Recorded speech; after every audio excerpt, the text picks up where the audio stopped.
RMC 6h-9h. Bourdin Direct. Allez, nous parlons de l'oral, le grand oral du bac. À partir de l'année prochaine, il y aura un grand oral au bac qui, coefficient 10 pour les filières générales et coefficient 14 pour les filières technologiques. Ça va durer 20 minutes. Pascal Aumont est avec nous, conférencier, formateur expert de la prise de parole en public. Bonjour. Bonjour. Merci d'être avec nous. Alors, avec plaisir. 20 minutes, sans note. L'élève sera devant deux professeurs. Tout à fait. 20 minutes. Alors, il va choisir évidemment le sujet, deux sujets en fait, petite présentation. Ensuite, dialogue avec les professeurs. Et puis ensuite, la fin, ce sera pourquoi j'ai choisi cela et ce que ça peut me permettre de faire dans ma vie. Exactement. C'est une forme d'épreuve d'orientation en quelque sorte. Bah ouais, ça met en perspective tout ça, le choix Mais avec l'orientation. c'est une bonne d'élève. idée ça ou pas? Qu'est-ce que vous en pensez vous? L'oral ou L'oral. alors cette Non, je partie-là. parle l'oral. L'oral de manière générale, pour moi, c'est une excellente idée parce que l'oral n'avait pas été mis en valeur en France, n'avait jamais été mis en valeur en France à l'école.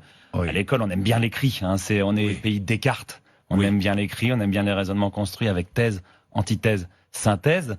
À l'oral, le raisonnement, il est construit aussi, mais il est construit un peu différemment. Donc c'est un gros changement, mais pour moi, c'était un changement nécessaire parce qu'il y avait un peu qu'en France qu'on avait ce truc. Ça existe dans le monde, partout. Mais partout, on fait de l'oral. Si vous regardez aux États-Unis, qui est le pays de l'oral, là-bas, mais alors tout le monde est capable de prendre la parole en public. Et le contraste avec les Français, il est assez impressionnant. Alors, prendre la parole en public, là, quel conseil donneriez-vous aux futurs bacheliers?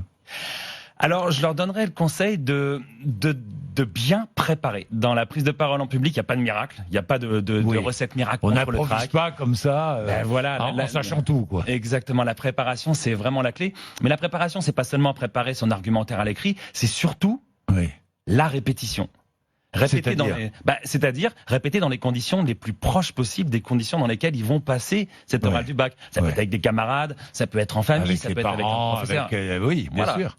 Mais répéter, c'est vraiment ça la clé du succès parce que ça permet de se projeter dans ce qu'on va faire, de se mettre aussi à l'épreuve des Oui, mais il faut se mettre en scène quand même. Il faut se mettre en scène. Je sais pas moi, il faut s'habiller d'une certaine façon, il faut une posture aussi, des postures. C'est important. La gestuelle, c'est important. La prise de parole, il y a trois composantes. Il y a les mots qu'on va utiliser, le contenu.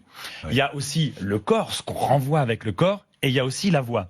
Et comme vous le dites, dans le corps, il y a aussi évidemment la manière dont on s'habille. Je pense que l'oral du bac, c'est pas une bonne idée de venir le passer en survêt de basket. En tenue décontractée. Exactement.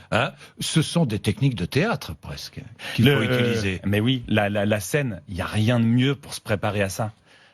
On parle du théâtre, mais on parle aussi de tout ce qui se passe sur scène, finalement, le chant, même la danse, la musique. Enfin, s'habituer à être sur scène, c'est s'habituer à être bon dans la prise de parole et s'habituer à être bon pour cette oral. Laurent est à Saint-Vivien-de-Médoc, en Gironde. Bonjour Laurent. Bonjour Jean-Jacques. Vous êtes enseignant en sciences de l'ingénieur. Vous préparez vos élèves déjà, Laurent ? Oui, je fais quelque chose qui est à peu près similaire au grand oral du bac. En fait, j'inscris mes élèves au prix aéronautique et espace. Et c'est un oral de 20 minutes devant des professionnels de l'aéronautique où il faut être à l'aise à l'oral, où on interdit les notes. Vous voyez, c'est quelque chose d'assez conventionnel et où effectivement il faut avoir une tenue adéquate et un contenu et une façon de parler, dont 3 minutes en anglais, ce qui est un plus.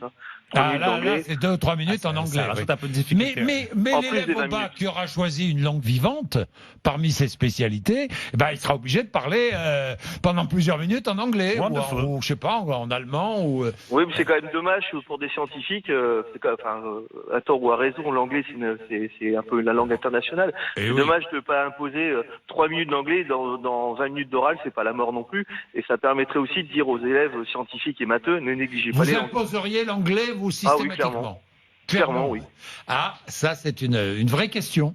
Est-ce qu'il faut imposer l'anglais? Oui.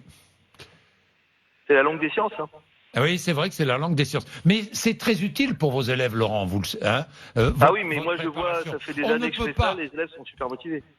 Vous trouvez bien cette idée de faire passer un oral au bac? Oui, dans l'absolu. Après, il faudra voir comment ça se passe au contenu, si c'est pas dévoyé par les parents, les syndicats, parce qu'il y aura la pression de la note. Est-ce qu'on aura le droit de dire à un élève ce que vous dites là, c'est en dépit du bon sens? Là, je mettrai quelques réserves. Parce qu'il y a quand même une pression familiale assez intéressante au niveau du bac. Bon. Merci Laurent. Merci. Qu'est-ce que vous vouliez ajouter justement sur cette culture de l'oral, parce que c'est une culture. C'est une vraie culture, l'oral. C'est formidable que ça arrive en France. Par contre, moi, ce que je voudrais ajouter, c'est surtout la question de la préparation. Comment ces élèves vont être préparés? Est-ce que les enseignants sont formés, Pascal Aumont? J'ai l'impression que non. Alors, je trouve ça formidable ce que fait votre auditeur Laurent.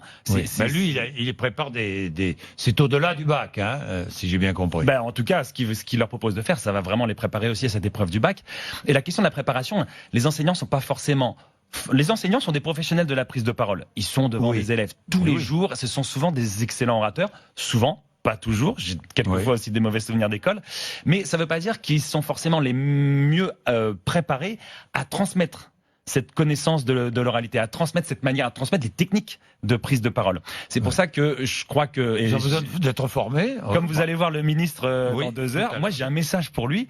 Dites-lui qu'il va avoir besoin de gens comme nous qui connaissons les techniques de formation à la prise de parole en public pour réussir à former ses élèves. Bon, je vais lui en parler. Merci beaucoup.